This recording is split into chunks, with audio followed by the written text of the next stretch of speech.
Assalamualaikum warahmatullahi wabarakatuh. Yang kami hormati Bapak dosen Zaidul Mutaqin, SPD MTG, dan teman-teman sekalian yang kami sayangi.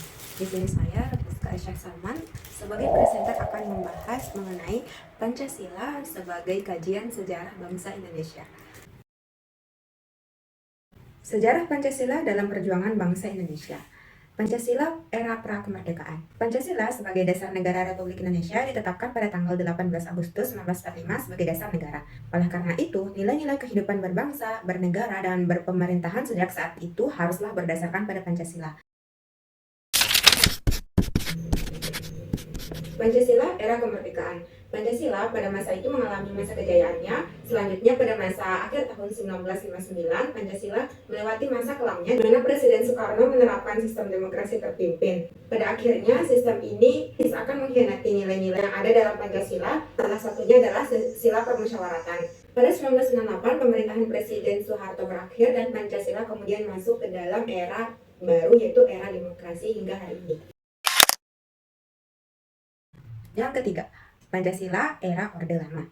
Orde Lama berlangsung dari tahun 1959 hingga 1966. Pada masa itu berlaku demokrasi terpimpin, terkenal menyimpang. Keamanan dan kehidupan ekonomi makin memburuk. Puncak dari situasi tersebut adalah munculnya pemberontakan G30 atau PKI yang sangat membahayakan keselamatan bangsa dan negara.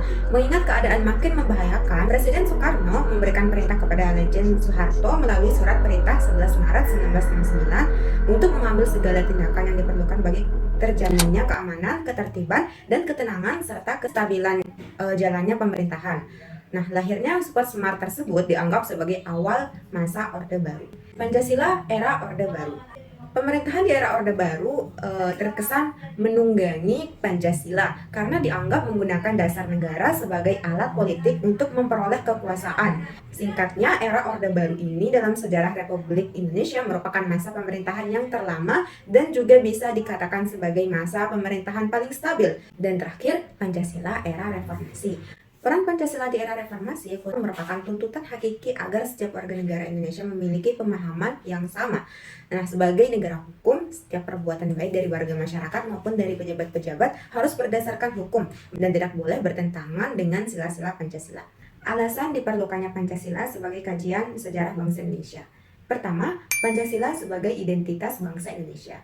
Budaya dapat membentuk identitas suatu bangsa melalui proses inkulturasi dan akulturasi. Kedua, Pancasila sebagai kepribadian bangsa Indonesia. Pancasila disebut juga sebagai kepribadian bangsa Indonesia, artinya nilai-nilai ketuhanan, kemanusiaan, persatuan, kerakyatan, dan keadilan diwujudkan dalam sikap mental serta amal perbuatan. Yang ketiga, Pancasila sebagai pandangan hidup bangsa Indonesia. Berarti nilai-nilai Pancasila melekat dalam kehidupan masyarakat dan dijadikan norma dalam bersikap dan bertindak. Keempat, Pancasila sebagai jiwa bangsa. Menggali sumber historis, sosiologis, politis tentang Pancasila dalam kajian sejarah bangsa Indonesia. A. Sumber historis Pancasila.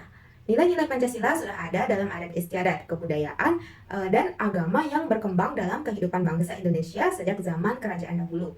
Kemudian, sumber sosiologis Pancasila. Nilai-nilai Pancasila secara sosiologis telah ada dalam masyarakat Indonesia sejak dahulu hingga sekarang. Salah satu yang terdapat pada masyarakat zaman dahulu dan masyarakat saat ini yaitu nilai gotong royong. Kemudian sumber politis Pancasila.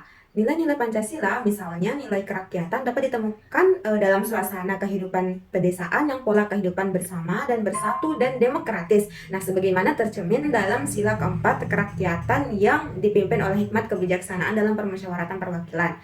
Semangat seperti ini diperlukan dalam mengambil keputusan yang mencerminkan musyawarah. Membangun argumen tentang dinamika dan tantangan Pancasila dalam kajian sejarah bangsa Indonesia. Yang pertama, argumen tentang dinamika Pancasila dalam sejarah bangsa. Dinamika Pancasila dalam sejarah bangsa Indonesia memperlihatkan adanya pasang surut dalam pemahaman dan pelaksanaan nilai-nilai Pancasila. Yang kedua, argumen tantangan terhadap Pancasila dalam kehidupan berbangsa dan bernegara. Nah, salah satu tantangan terhadap Pancasila dalam kehidupan berbangsa dan bernegara yaitu meletakkan nilai-nilai Pancasila tidak dalam posisi sebenarnya, sehingga nilai-nilai Pancasila menyimpang dari kenyataan hidup berbangsa dan bernegara. Demikian isi presentasi dari saya, kurang lebihnya mohon maaf. Assalamualaikum warahmatullahi wabarakatuh.